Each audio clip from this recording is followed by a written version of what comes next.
9월 25일 새벽 예배 하나님 앞에 드리도록 하겠습니다. 먼저 사도신경으로 신앙 고백드립니다.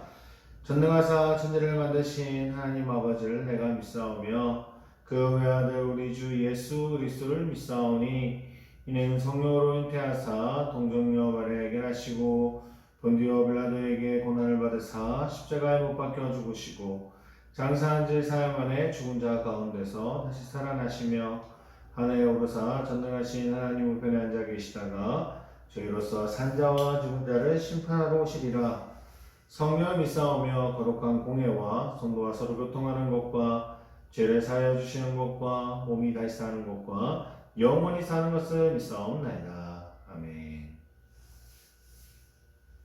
오늘 보실 말씀입니다. 오늘 보실 말씀은 느헤미야서 1장 1절에서 3장 29절까지의 말씀입니다. 느헤미야서 1장 1절에서 3장 29절까지의 말씀입니다. 먼저 말씀 읽고 다시 돌아오도록 하겠습니다. 먼저 정지 버튼 눌러주시고 말씀 먼저 읽어주세요.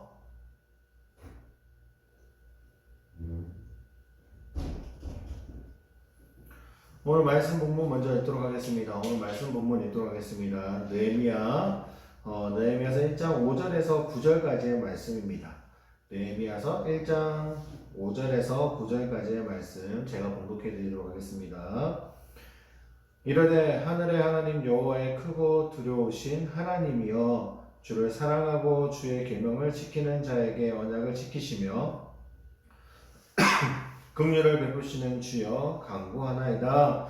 이제 종이 주의 종들인 이스라엘 자손을 위하여 주하여 기도하오며 우리 이스라엘 자손이 주께 범죄한 죄들을 자복하오니 주는 귀를 기울이시며 눈을 여시사 종의 기도를 들으시옵소서.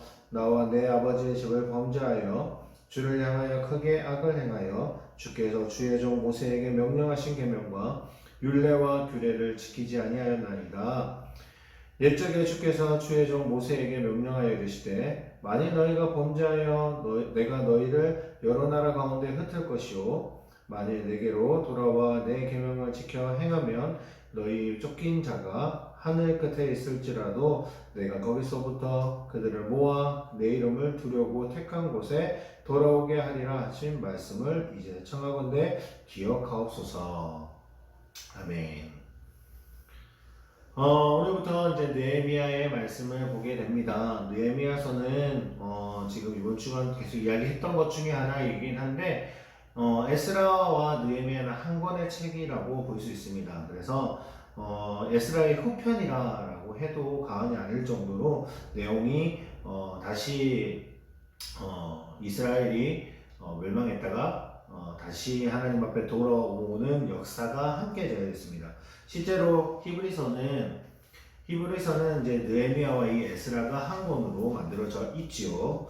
어쨌든 느헤미야서는 3차 귀환에 대한 내용을 담고 있습니다. 느헤미야가 주축이 되어서 3차 귀환을 하게 되고 그 귀환의 내용 중에서 제일 중요한 것 하나가 무엇이냐면 바로 성벽 재건입니다. 성벽을 재건하는 것에 중점을 두고 있습니다. 본서에 그러니까 느헤미야 이 책을요 총 두 가지의 의미를 두고 이야기를 하고 있거든요. 우선 그 내용을 나눠서 먼저 설명을 드린다면 첫 번째로는 이제 느헤미야가 하나님의 뜻을 따라서 성벽을 재건하는 것 그리고 백성들의 삶을 정리하는 내용을 담고 있고 두 번째로는 포로 생활을 끝낸 이스라엘 백성들이 어떻게 신앙으로 세워질 수 있는지를 보여주는 것을 이 내용 전체에서 볼 수 있는 내용입니다. 오늘 1장은요 드디어 이제 느헤미야가 이스라엘의 이제 3차 귀환하게 되는 이유가 담겨져 있습니다. 느헤미야는 1차, 2차 귀환할 때 가지 않고 그대로 남아 있었던 사람 중에 한 사람이었습니다. 아닥사스다 왕 때의 사람이었고 또한 그에게 그에게 시종을 들고 있던 술 맡은 간원장이었던 것이 느헤미야입니다. 그러다가 이제 이스라엘을 갔다 온 사람들의 이야기를 듣게 된 것입니다. 듣게 되었을 때 그들이 아직 이스라엘 정착하기도 하고 그리고 성전이 지어지기는 했으나 아직까지 힘들고 어려운 부분들, 성벽이 없었기 때문에 또한 주변에 있는 나라들의 공격을 받게 된다라는 그런 내용들을 듣게 됩니다. 그 내용에 느헤미야가 이제 마음에 이제 동함을 느끼게 되죠. 그래서 그의 사역 시작은 사실 하나님의 응답과 하나님의 부르심으로 시작된 것이 아닙니다. 하나님의 나라에 이제 그 이스라엘의 참상을 듣고 난 뒤에 그가 하나님 앞에 기도하면서 시작되게 됩니다. 다른 사람들과 조금 다르죠. 다른 사람들은 부르심을 받고 움직이게 되지만 느헤미야는 자신이 가지고 있던 그런 아픔들로 시작이 되죠. 그래서 그 1장이요, 그 아픔에 대한 기도가 적혀져 있습니다.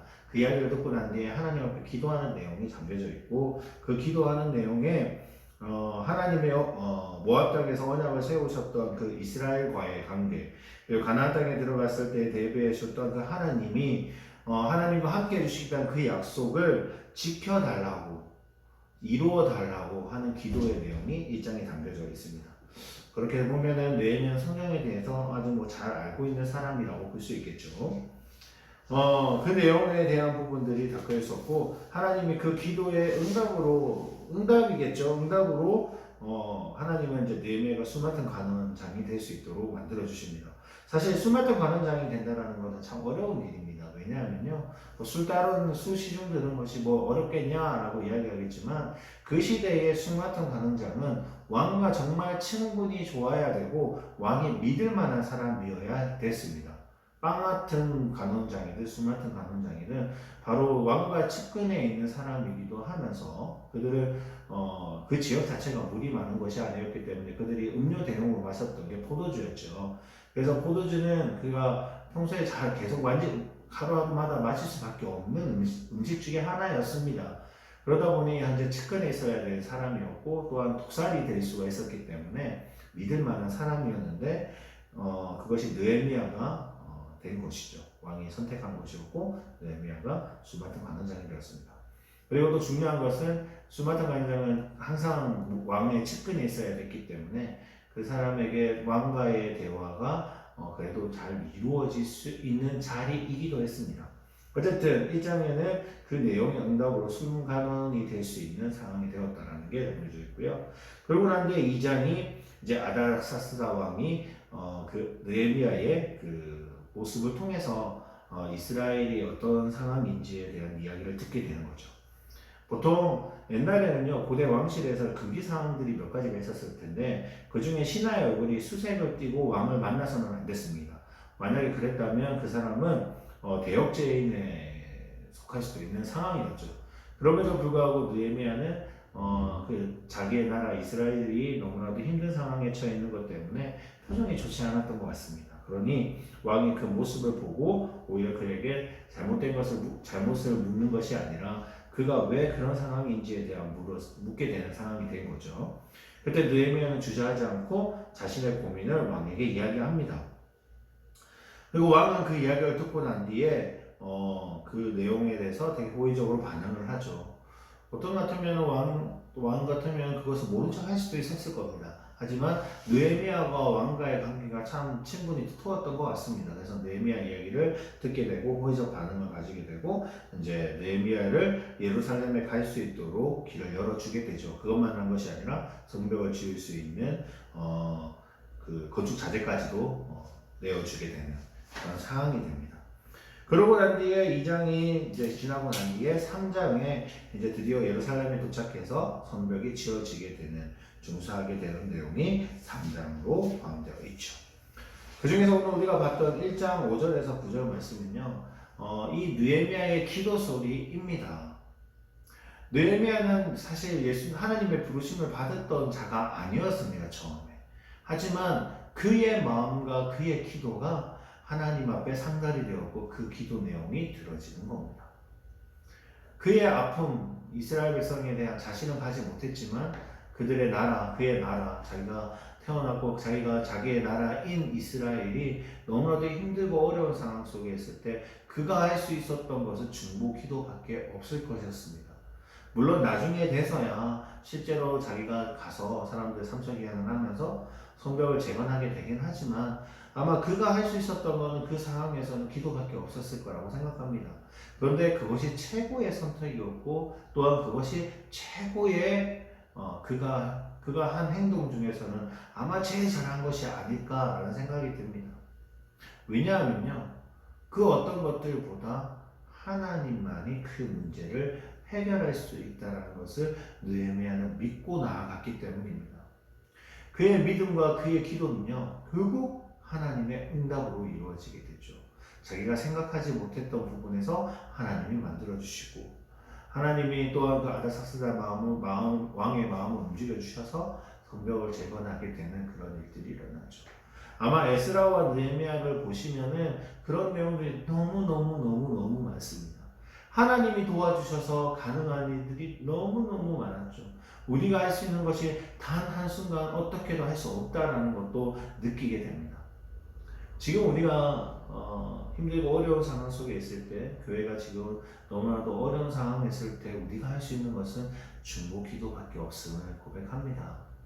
하나님만이 이 모든 문제들을 해결해 줄 수 있고, 성도님들이 어려움들과 또한 교회의 어려운 모든 부분들을 해결할 수 있는 것은 그 어떤 사람도, 그 어떤 과학도, 또한 그 어떤 행위가 아니라 하나님 앞에 기도함으로 이루어질 수 있다는 걸 오늘도 느헤미야를 통해서 꼭 기억하기를 원하고 깨달았으면 합니다. 오늘 이 시간 우리가 이 새벽에 기도할 때요, 나라를 위해서, 그리고 교회를 위해서, 가정을 위해서, 사업장을 위해서 기도하기를 원합니다.